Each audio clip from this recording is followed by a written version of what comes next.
Annoying, aren't they? Yellow lines.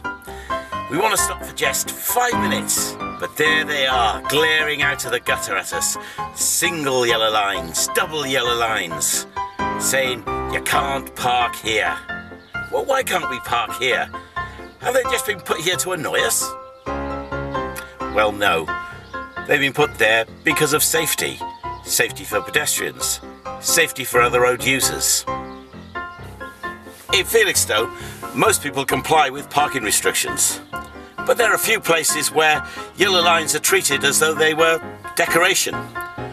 There are some folks that park on yellow lines when they shouldn't, and often for good measure, they even park over the pavement as well. But I guess if we're really honest, most of us are parked illegally at some time or other. Why do we do it?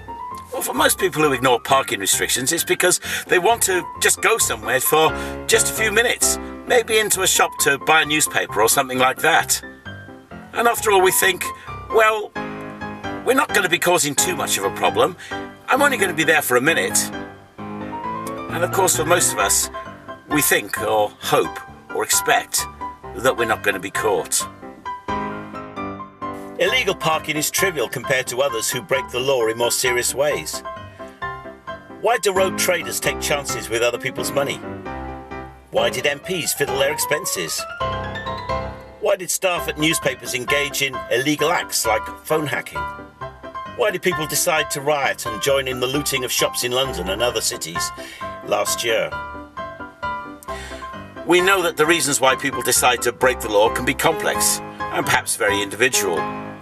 But in many cases, people break the law because they don't think they're going to get caught, let alone go through the humiliation of arrest and court. And when they were caught, politicians, and the newspaper people in particular, openly stated how sorry they were for what they did.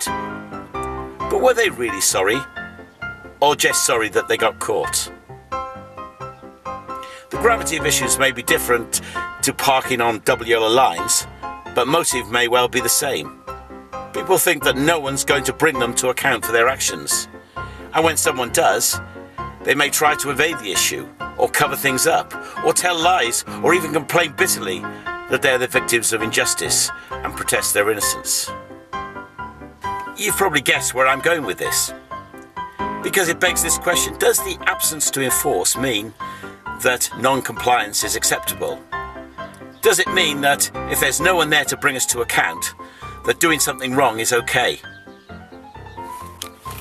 Actually, if we look at Felixstowe's double yellow lines, then by and large the answer is that in public, most people are law-abiding citizens. But what about things that we know to be morally wrong? If we don't think there's anyone to catch us, then are we more likely to do something that we know to be morally wrong? And after all, who knows our thoughts anyway? Well, what about God? The Bible's description of him is, "You are the God who sees me." It also says that each of us will give account of ourselves to God.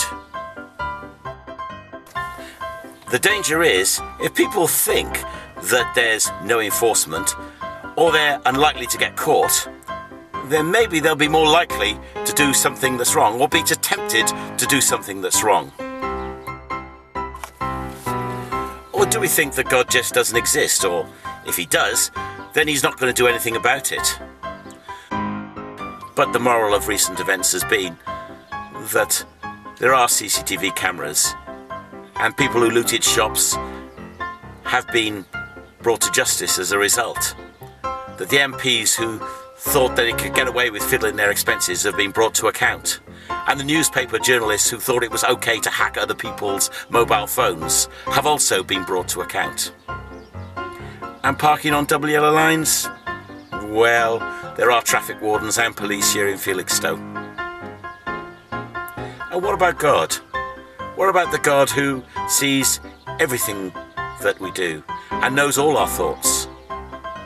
If that's something that worries you at this start of a new year, then maybe you need to know Jesus. Thanks for listening, and God bless you.